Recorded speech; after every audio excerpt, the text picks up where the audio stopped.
Okay, so we are currently on the Shizuka route, kinda. We spend time with her, we just need to make sure that we kind of win, you know?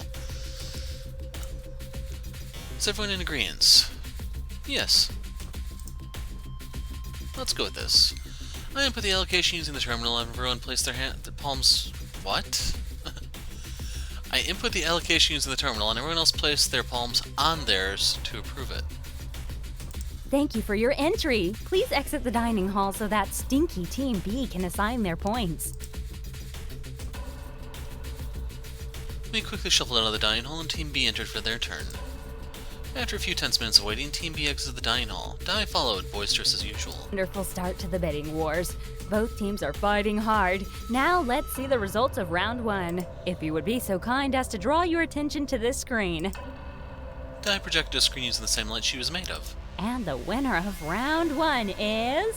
Congrats, Team A! Strong start. Your tablets will now display your team's individual points. So that should have technically been a tie right there. The suspense is killing me. Let's move on to round 2. Yeah, I'm not sure. Actually, no, they would have won that one because they have a tie right there. Team A, you are up again. Please follow me. Dai appeared to walk through the walls. We made our way back into the dining hall. Your 5 minutes starts now. Okay, we started strong. Let's keep this up. What are your suggestions for this round? My suggestions are... And then for this one, you want to stick with a 0019. I put the allocation using the terminal, everyone else placed their palms on theirs to approve it. Thank you for your entry. Please exit the dining hall so that stinky Team B can assign their points. If you would be so kind as to draw your attention to this screen. And the winner of round 2 is...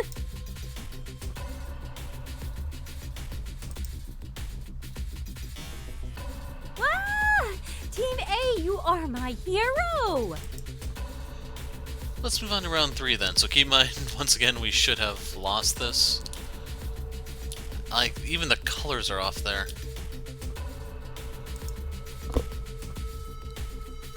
Team A, you are up again. Please... Yeah. Dai appeared to walk through the walls, made her way to the dining hall. Your 5 minutes starts now. So far, so good. We might be safe. One more round before we can count our chickens. Heading into the final battle, what should we do?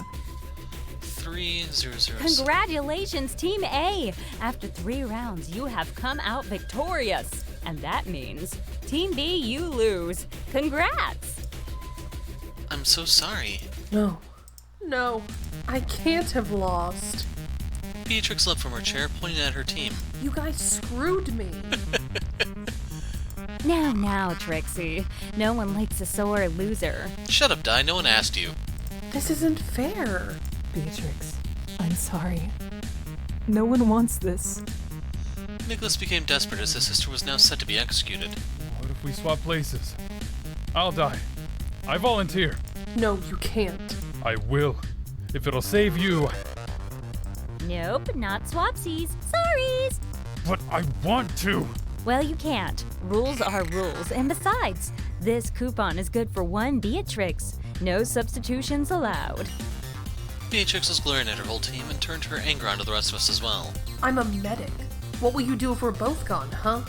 You can't get by without us. We just have to stop getting hurt. Easy, right?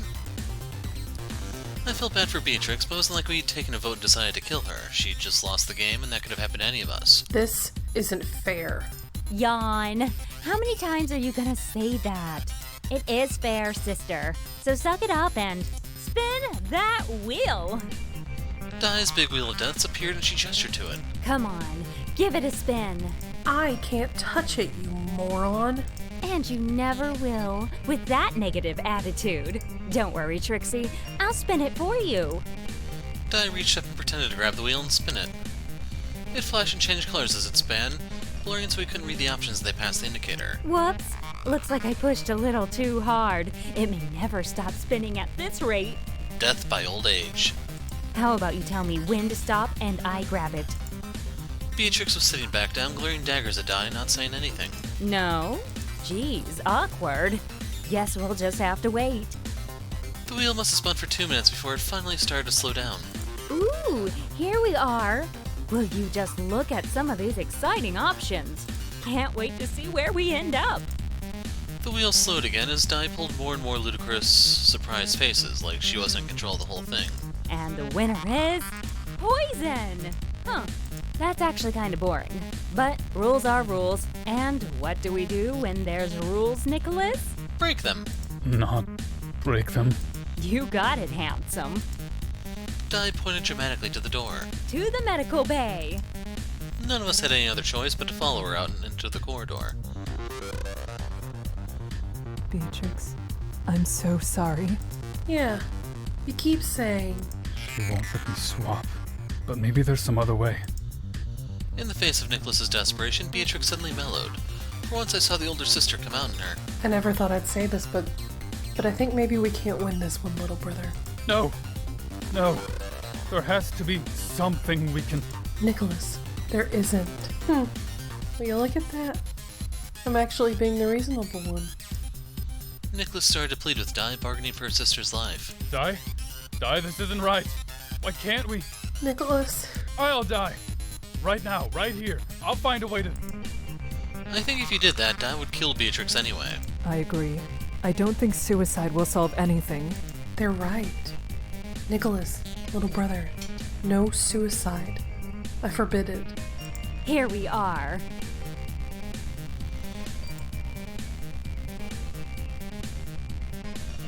We had arrived in the medical bay. We gathered in a cluster by the door waiting to see what Dai was going to do. She couldn't physically give Beatrix any poison, so how was it going to work? Nicholas, if you would step into the surgery room, we can get started. I thought you said we couldn't swap.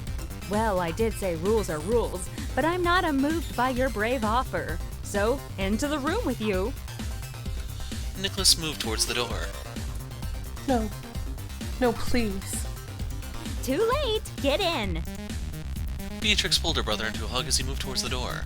She didn't say anything to him, but her face was bright red from the effort of not crying. Nicholas stepped into the surgery room and Dai locked the door behind him. Nicholas. Not so fast. Time for a game within a game, I call it. Double Jeopardy. What? Dai, what are you? Just having a little bit of fun. I've shut down the oxygen to the surgery room. Beatrix Vogel, can you administer yourself a lethal poison dose before your brother runs out of air? No. By my count, you have 3 minutes to make yourself dead. Or you could hold out until your brother dies, at which point one of the others will force you. Dai didn't need to explain how that would work. She'd threaten everyone until someone killed Beatrix. What's it to be? 1 death or 2? Let's find out. 2 minutes, 45 seconds. Beatrix looked at her brother inside the surgical room. He was sitting on the bed, peering through the observation window at us.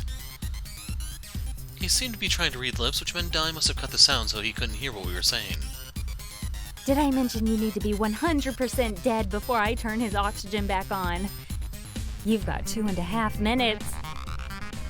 Beatrix ran into the storeroom. I knew there must be a way to jazz up a poisoning. There was a loud clattering from inside the storeroom. It sounded like Beatrix had knocked something over. All right, I'm ready to take bets. I'll give you 3 to 1 that Trixie makes it in time.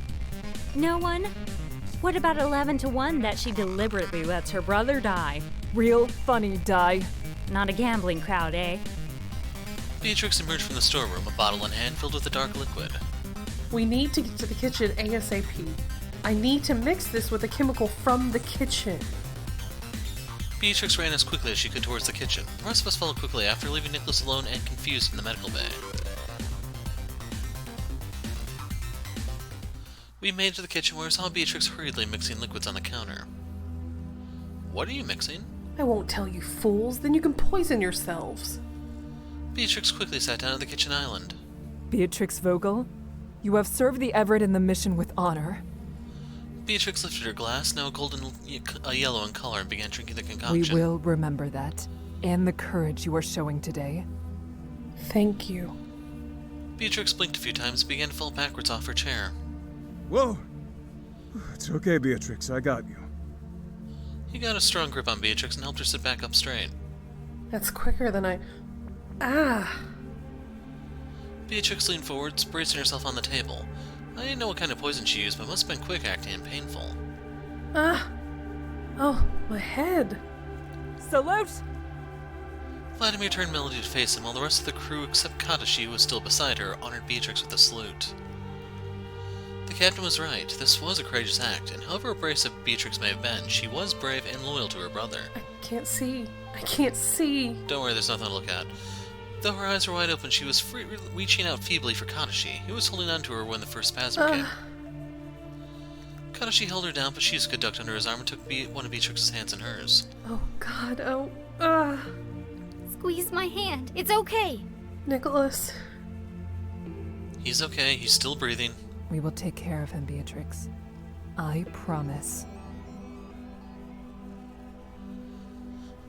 I don't know if Beatrix was still conscious enough to hear the captain. Her whole body jolted in another spasm, but she didn't cry out in pain. She's got no grip. Beatrix.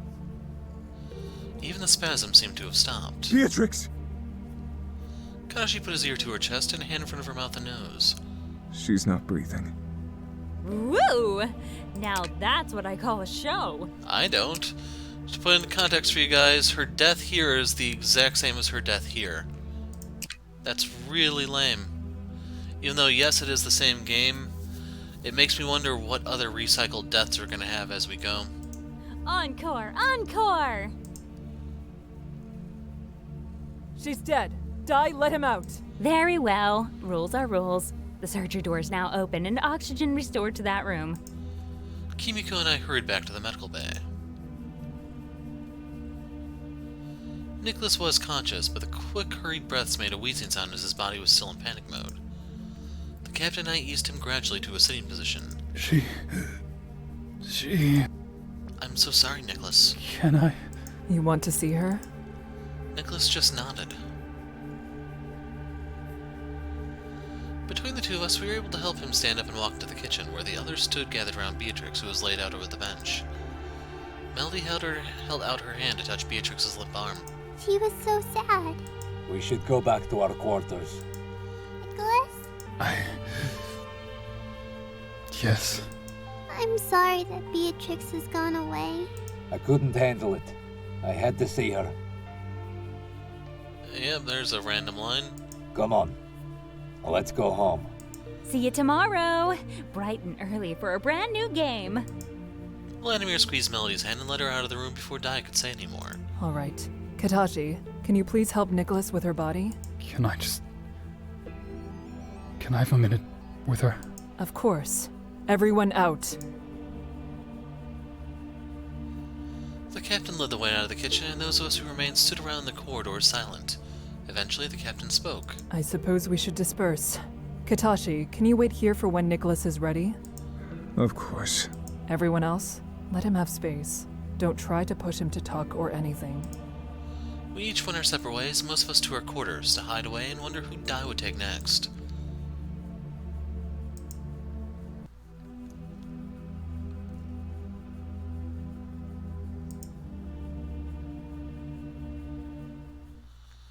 I tossed restlessly all through the night.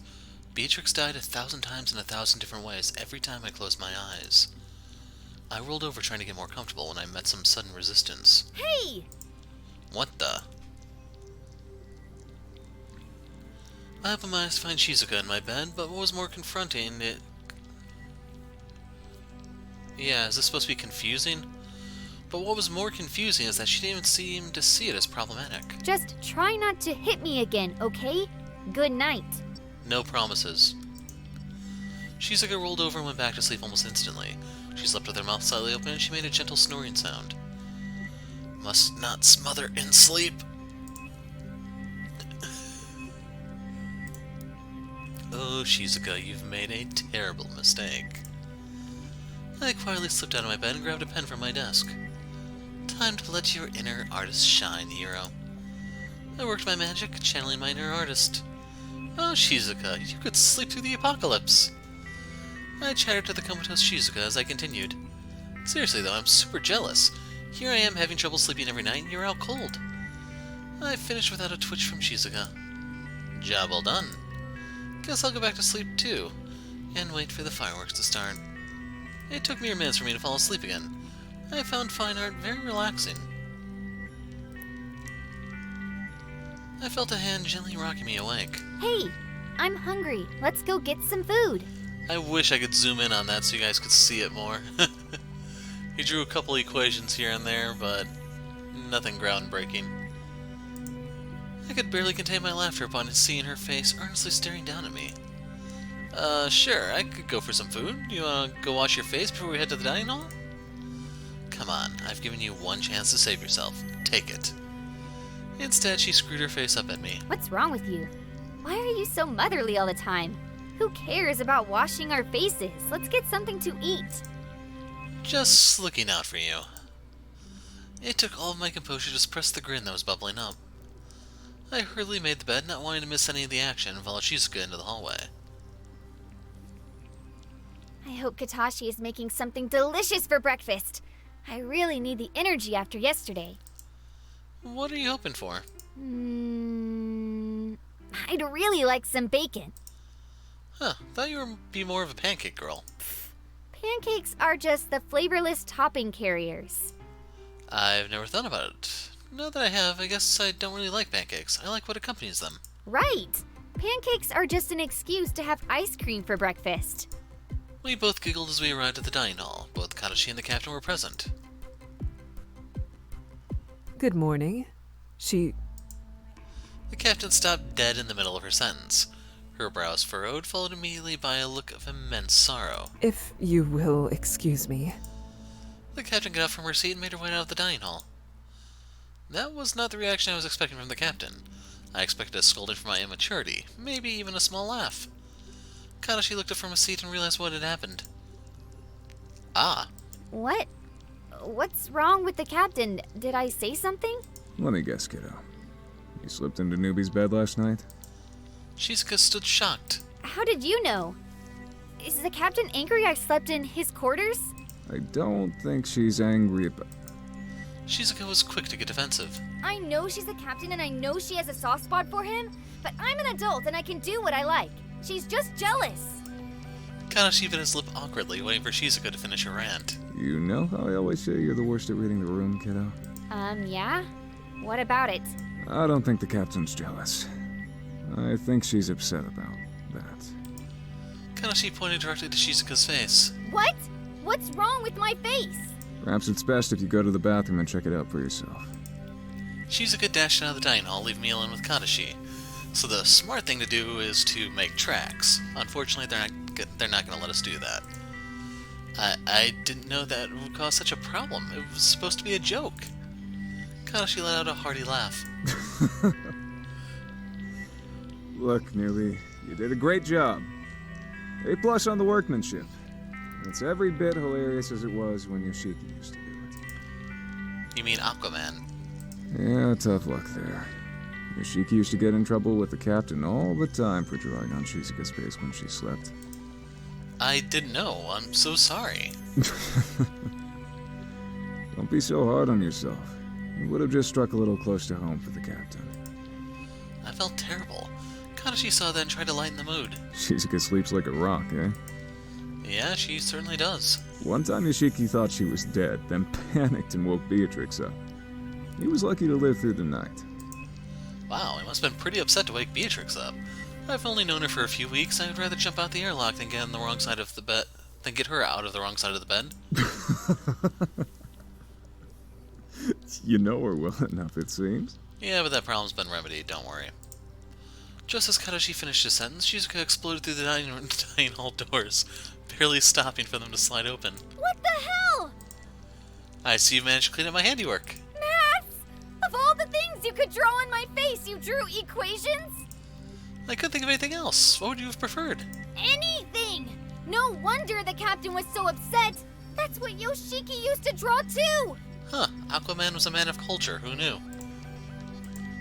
Really? He drew mathematical equations? He's a mechanical engineer. He's pretty much just a mathematician who makes robots and stuff. Shizuka hesitated, realizing what she just said. Was a mechanical engineer. We all stood in silence. Am I interrupting something? I can come back later. Yeah, you might want to take off. The fewer witnesses, the better. Dai appeared unwelcome as usual. No, wait. Why should I come back later? You come back later! Come back where? It's too early for your nonsense. Huh? I don't know why you're insistent on pushing my buttons this morning, but I suggest you stop. Okay, I'm sorry, Dai. Apology accepted. Now then, it's good to see you all gathered here. I've just informed the others that it's time for a good old-fashioned team meeting. They should be here any minute now. Silence crept over the room as we all stood waiting. So, Shizuka, Really? Dai was going to do small talk? played any interesting games lately? Shizuka, ever gullible, didn't even pause to think about the ulterior motives behind Dai's question, and she began to rattle off facts about her latest interest. I have just started playing a game called The Letter. So just a reminder, Cotton Candy, Cyanide, Molten Cherry, whatever you want to call her, is friends with Yang Yang, the people who made the letter. Boring. It's a horror game. I changed my mind, I'm so interested. You play. Just as Shizuka began to explain the intricacies of the game's plot, the rest of the team showed up. Oh, goody. Everyone's here. Enough about your game, Shizuka. Now for the real game. Welcome to the new round of the deletion game. Vampire Children. Vampire Children is played over 3 cycles. One person will be chosen at random by me and be made the vampire. I'll tell this person in secret, and the 6 other people are humans. No one will know for sure who is a vampire and who is a human, other than themselves. During each cycle, you have the choice to either mate with another person or not. It's not compulsory, but definitely advisable. However, you can't mate with the same person twice, even during different cycles. Where's the fun in that, right? Every time 2 humans mate, 2 children are born. When 1 human and 1 vampire mate, no children are born, but that human becomes a vampire for life, and for point's sake, a vampire child. If 2 vampires mate, nothing happens except a good time. Only the original vampire will know that they're a vampire. Humans who unknowingly mate with a vampire won't know until the end of the game. After each cycle, I will announce the total count, human babies produced, and new vampires created. After 3 cycles, the human and vampire children counts will be tallied. If there are more vampire children than humans, the human that created the fewest human babies will be executed. If more human babies exist, the starting vampire will be executed. Now, 1 versus 6 can seem lonely. So here's my offer to the soon-to-be vampire. The vampire can choose a Bonnie to their Clyde. This person will knowingly and willingly become a vampire in the first round, and will win and lose alongside the vampire. If the vampire wins, so do they, and so they are spared from death. But if the vampire loses, so does that person, and we have a double execution. Be careful though, your Bonnie and Clyde dreams may be short-lived, and your partner might out you as the vampire. So, tell others at your own risk. I will notify you of your human or vampire status sometime before the game begins on Sunday morning. Any questions? Need me to repeat? I've heard that so many times I literally just turned off the microphone and started surfing the internet. Excellent. Dai suddenly zapped out of the room and the broadcast opened overhead where we could all hear Dai using her best customer service voice. We understand that you have a choice in Deletion Game Carrier and want to thank you all so much for choosing the Dai Deletion Game service. We murder for your satisfaction, and we look forward to servicing you again this Sunday. I woke to the sensation of being touched on my face by small, thin fingers. Was this a recurring thing now? Was I destined to share my bed forevermore? A loud, heavy sigh as my cheeks continued to receive an unsolicited prodding. I opened my eyes to find Shizuka next to me. You have to wake up. I don't have to do anything, woman. Why, what time is it? Just after 4 a.m. What the hell? Why do I have to get up? I want to finish sleeping. The captain wants to see you. Who cares? I took a moment to consider the consequence of disobeying before I responded. Okay, I'm going. Shizuka slid off my bed and made her way to the door. Were you summoned as well? I'm the messenger. I was immediately suspicious of her answer, but it was 4 a.m. and I couldn't have cared less right then. We made our way down the hallway together and onto the bridge. Upon arriving at the bridge, we could see the captain pacing nervously. Ah, Shizuka. Thank you for coming. The captain's interest then piqued seeing me. Yeah, I know what she did. Yes? Why are you here? Shizuka said... Oh, that. Yes. Well, I thought that you would be better used to the captain than I would be, so... Both the captain and I stood there dumbfounded by Shizuka. So I woke you up, and now I'm suggesting you as a better alternative. Wait, are you using me so you can go back to bed? No. Shizuka slowly retreated towards the bridge entrance. Subtlety was not her strong suit. Both the captain and I could clearly see what was going on. I'm doing what's best for the crew and the mission. The captain just shook her head in disappointment. Clearly this wasn't the first time that Shizuka had avoided taking responsibility. Well, now that this is all sorted... She slipped out of the door, and moments later we could hear her running down the hallway. The captain sighed wearily. I'm sorry. Shizuka roped you into this. That was not my intention. What exactly has she roped me into? I have some concerns regarding the black hole we are approaching. I was hoping to get confirmation of my fears from Shizuka.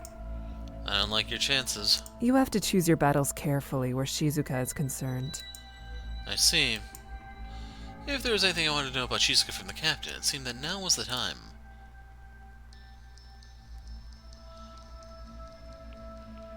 Let's go with this one. Perhaps it would be best if you heard that from her.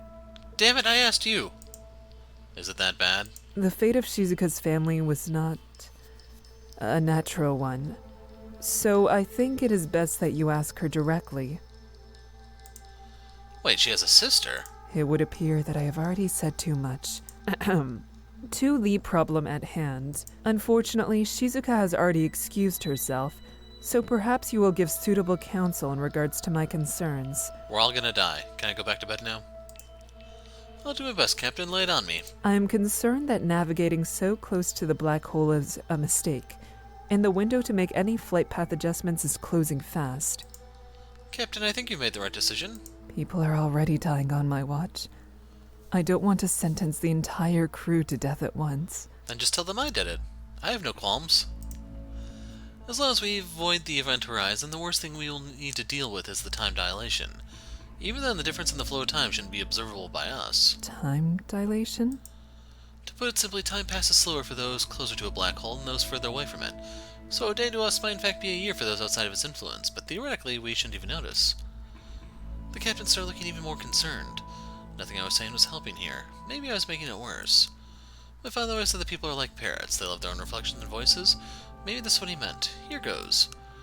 Captain, would you rather have a 100% chance of death or a 50% chance? The captain's worried demeanor quickly melted away and she turned to me smirking. Wise words. I wonder where you got them from.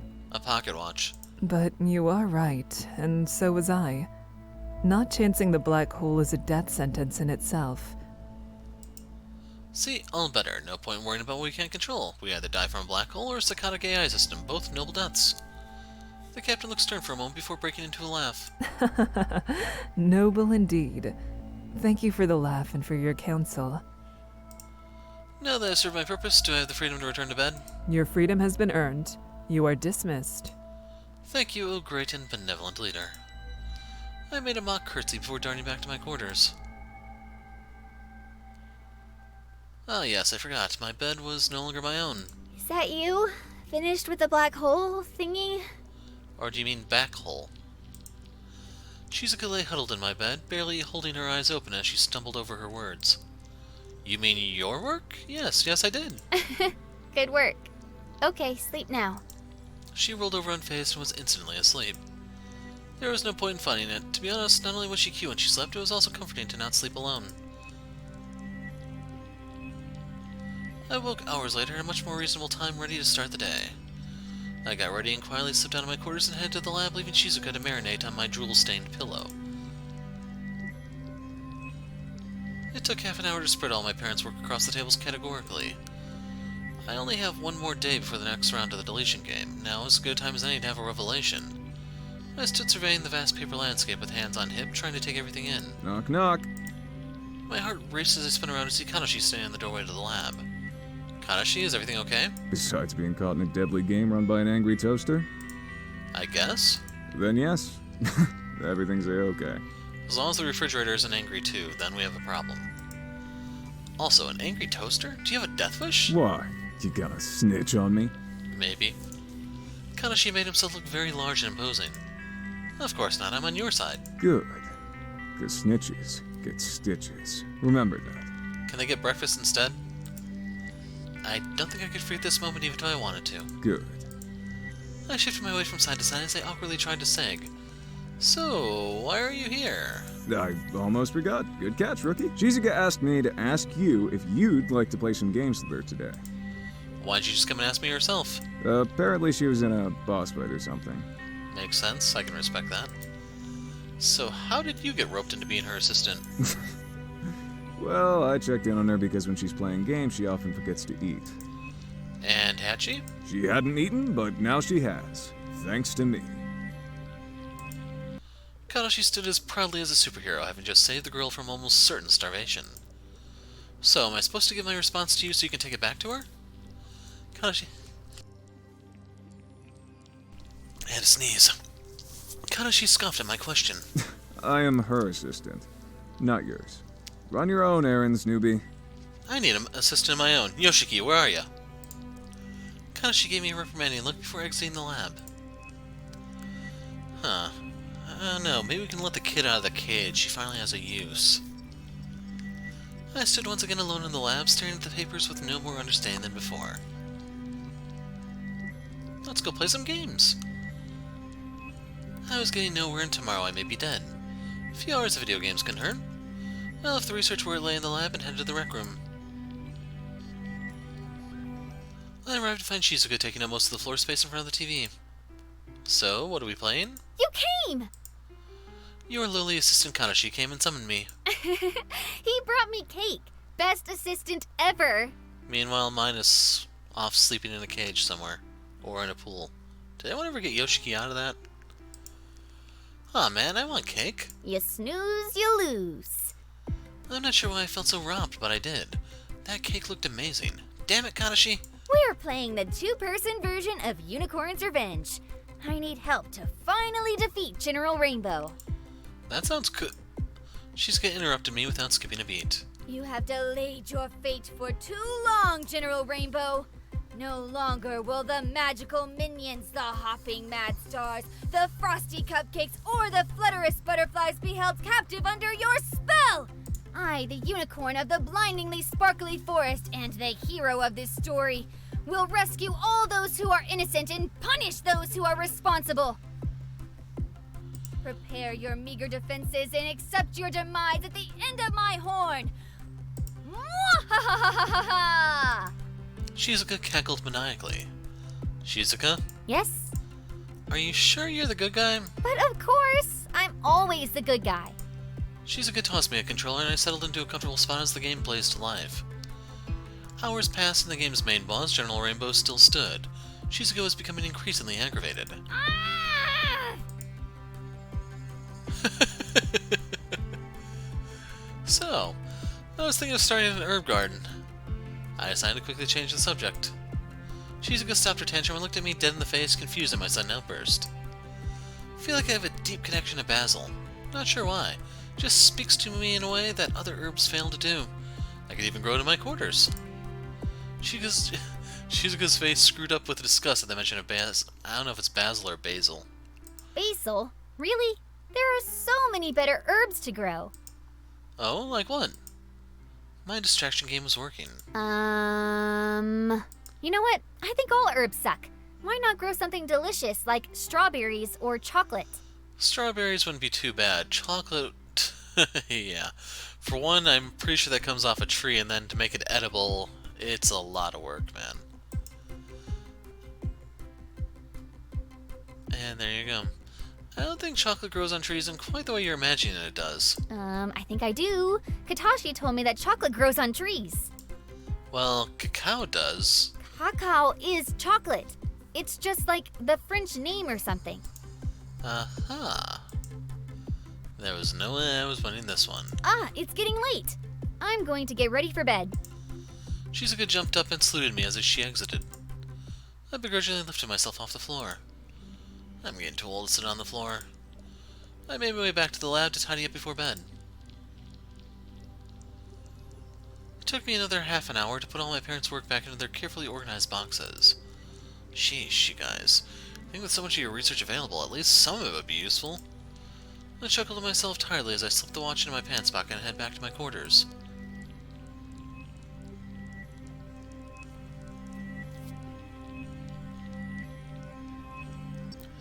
As I entered my pitch-black quarters, I fumbled for my pocket watch, taking it out and placing it in its usual place on the bedside table before shedding my clothes and clambering into bed.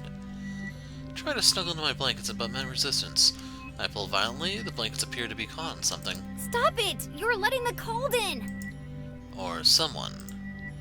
Well, I guess there was no helping it. I put the majority of my clothes back on before bouncing precariously on the edge of the bed, preparing myself for a night of broken sleep.